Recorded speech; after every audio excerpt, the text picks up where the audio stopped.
বাড়িতে যদি শুধুমাত্র দুটো ডিম থাকে তাহলে আজকে সন্ধ্যায় এই রেসিপিটা বানিয়ে ফেলো। আওয়াজ শুনে নিশ্চয়ই বুঝতেই পেলে বাইরে থেকে কতটা মুচমুচার, ভিতরটা দারুণ সফট। একবার খেলেই কিন্তু এর স্বাদ তোমাদের মুখে লেগে থাকবে, এটুকু আমি বলতে পারি। আর হ্যাঁ, তোমরা সবাই জানো আমি আমার রেসিপিগুলো সবসময় একটু সহজভাবে দেখানোর চেষ্টা করে থাকি। তাহলে চলো ভিডিওটা শুরু করি। শুরু তো অলরেডি করেই ফেলেছি। একটা প্রেসার কুকারে আমি দুটো আলুকে 2 টুকরো করে দিয়ে দিলাম, যেহেতু আলুগুলো একটু বড়, আর সঙ্গে দিয়ে দিলাম দুটো ডিম, আর প্রায় 1.5 গ্লাস মতো জল দিয়ে 3টে সিটি দিয়ে নামিয়ে নিয়েছি।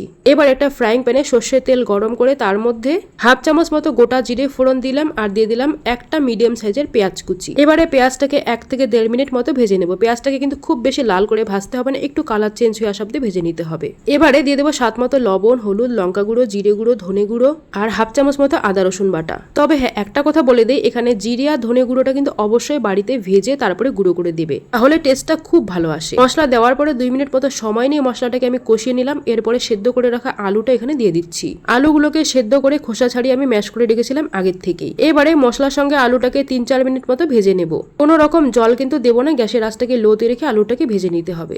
আর হ্যাঁ, আরেকটা কথা বলতেই ভুলে গিয়েছিলাম, পেঁয়াজ ভাজার সময় আমি কিন্তু 2টো কাঁচা লঙ্কা কুচি দিয়েছিলাম, আর এখন দিচ্ছি 3টে শুকনো লঙ্কা। শুকনো লঙ্কাগুলোকে আমি আগের থেকেই কিন্তু শুকনো খোলায় ভেজে রেখে দিয়েছিলাম, এখন সেগুলোকে হাত দিয়ে ভেঙে গুঁড়ো করে দিচ্ছি। শুকনো লঙ্কা দেওয়ার পরে দিয়ে দিলাম গরম মশলা গুঁড়ো 1/2 চামচের থেকে একটু কম। ঝালের পরিমাণটা কিন্তু অবশ্যই তোমরা নিজেদের পছন্দ মতো বাড়িয়ে বা কমিয়ে নেবে। আমি কিন্তু ঝালের পরিমাণটা একটু বেশি দিয়েছি, যেহেতু আমার সর্দি লেগেছে, আমার একটু ঝালঝালি বেশি ভালো লাগছে, তাই জন্য ঝালের পরিমাণটা একটু বেশি দিয়েছি।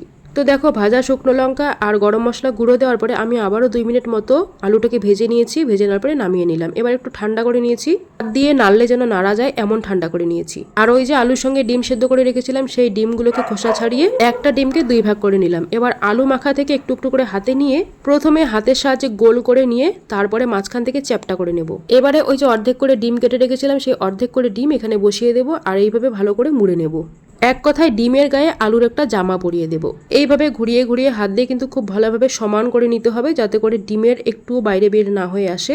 ব্যাস, এভাবে এক এক করে সমস্তগুলোকে বানিয়ে নেব। এখানে কিন্তু আমি 4টাই বানিয়েছি আজকে।